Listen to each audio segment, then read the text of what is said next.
First off, I would like to apologize for the lack of uploads this week.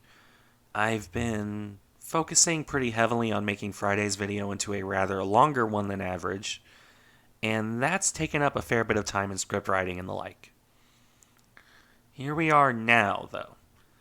And for this week's belated history short story video, I wanted to do something in line with the current long-form video topic. And for that, perhaps nothing works better than talking about Kaiser Wilhelm and his borderline obsession with the idea of a fast battleship, as I've gone over a couple times in the course of these German videos. And as I've also done before, I really do recommend reading Dreadnought if you want more detail on this. That book will go into far more coverage of this than any video ever could.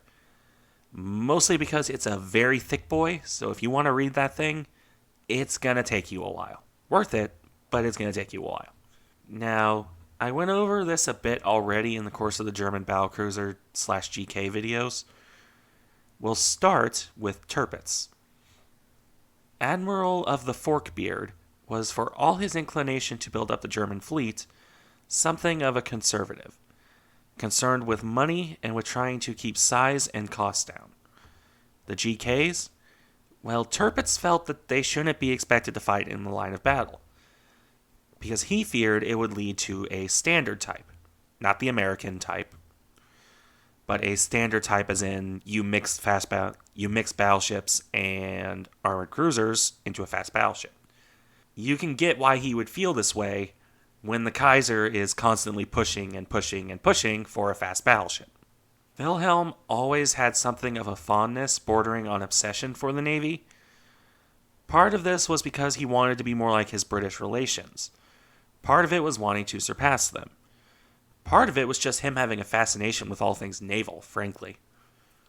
Regardless of his core motivation, the Kaiser would consistently and constantly interfere with his Navy and make suggestions he wanted to see happen.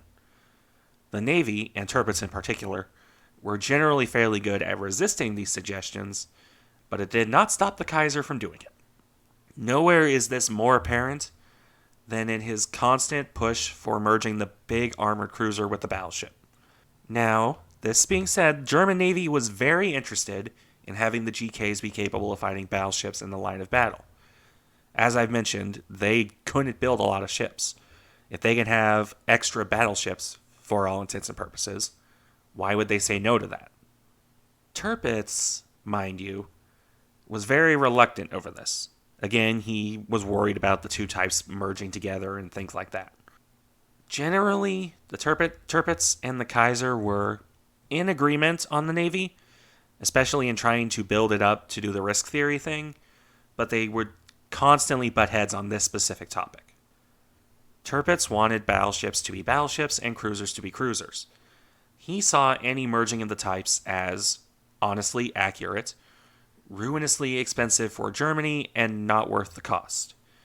Especially in light of German dockyards and the Kiel Canal always being a hard limitation on ship growth. Making dockyards or the canal's locks bigger, that's expensive and time-consuming. So trying to do that specifically for a specific kind of ship, you can sort of see where Tirpitz was coming from here.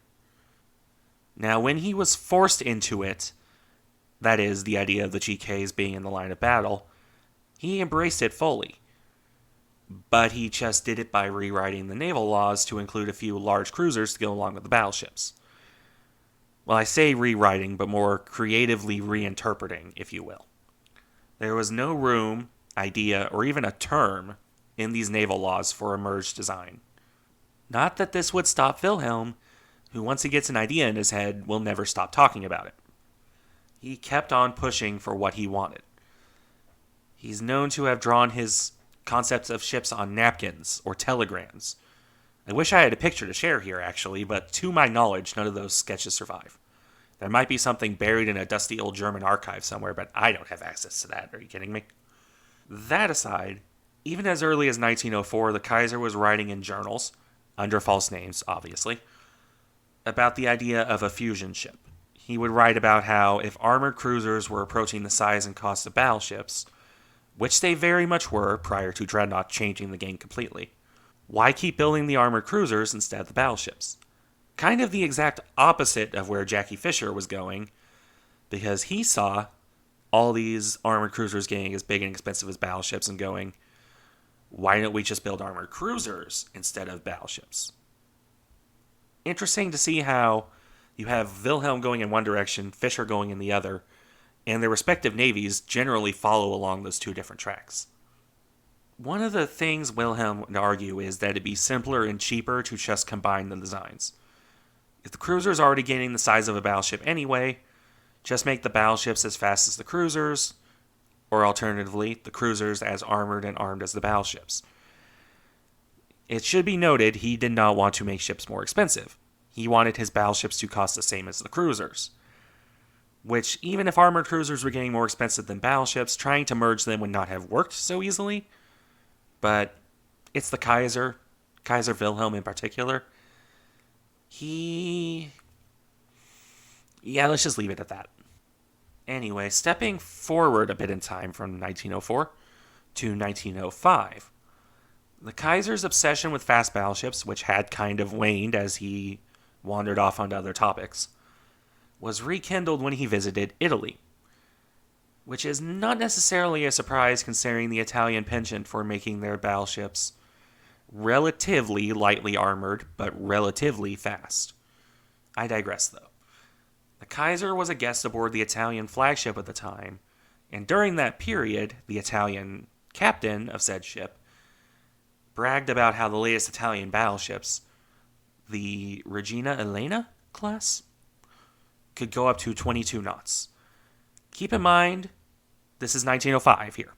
Dreadnought is soon-ish to come into service, but even with her turbine power plant, she could only manage 21 knots. These ships are fast for their time. I would probably just call them battleships that were fast, as opposed to fast battleships, though.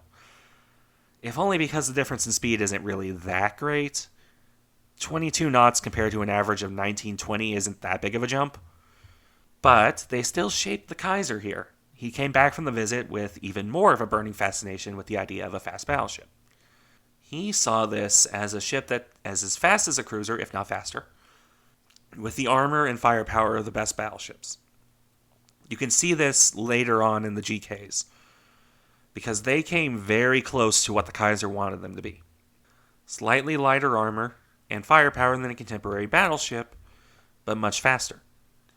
This is why, alongside the Kaiser's flights of fancy, that I call them proto-fast battleships, and that's only half-jokingly.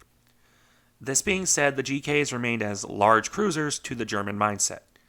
Yes, they were intended to fight battleships. Yes, they were armored and armed to basically be like battleships.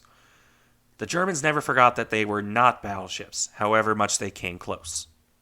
Though it is telling that during the design process that led to Von der Tann, the Kaiser would outright put out a design contest to attempt a fast battleship. Over the head of Tirpitz, mind you. He continued doing things like this in his efforts to push for the fast battleship concept. At any rate, to round off the video, it wouldn't be until after Tirpitz was removed from power and well into the Great War that the Kaiser would finally get his way. But by then, it was a bit too late for Imperial Germany to build any sort of fast battleship, short of winning the war, which, as we all know, they did not do. As forward-thinking, and believe me, he was forward-thinking here, as the Kaiser was on this particular topic, Germany just was not ready to build what he desired no matter how hard he pushed for it. The GKs came close, but they didn't quite make it there. Thanks for watching. I hope you like, subscribe, and stick around for the next video.